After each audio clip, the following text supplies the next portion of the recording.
Thyroid issues ഉള്ളവർക്ക് യോഗയിലൂടെ പരിഹാരമുണ്ടോ? നോക്കിയാലോ.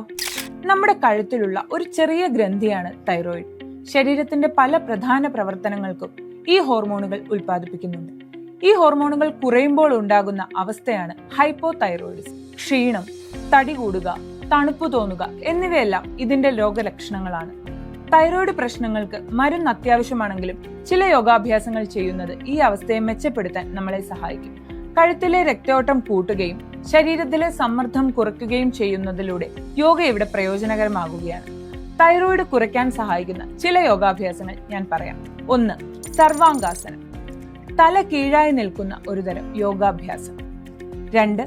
ഹലാസനം, ശരീരം കലപ്പയുടെ ആകൃതിയിലാക്കുന്ന ഒരു യോഗാഭ്യാസമാണിത്. 3. മത്സ്യാസനം, മീനിന്റെ ആകൃതിയിൽ ശരീരം വളയ്ക്കുന്ന യോഗാഭ്യാസം. 4. ഭുജംഗാസനം, പാമ്പിന്റെ പത്തി വിരിച്ച പോലെ ശരീരം ഉയർത്തുന്ന യോഗാഭ്യാസമാണിത്. 5. ഉജ്ജയി പ്രാണായാമം, തൊണ്ടയിൽ നിന്ന് ഒരുതരം ശബ്ദമുണ്ടാക്കി ശ്വാസമെടുക്കുകയും പുറത്തുവിടുകയും ചെയ്യുന്ന ഒരുതരം ശ്വാസമെടുക്കൽ വ്യായാമമാണിത്. അപ്പോ ഇനി തൈറോയിഡ് ഇഷ്യൂസിനോട് നമുക്ക് വിട പറയാമല്ലോ, അല്ലേ?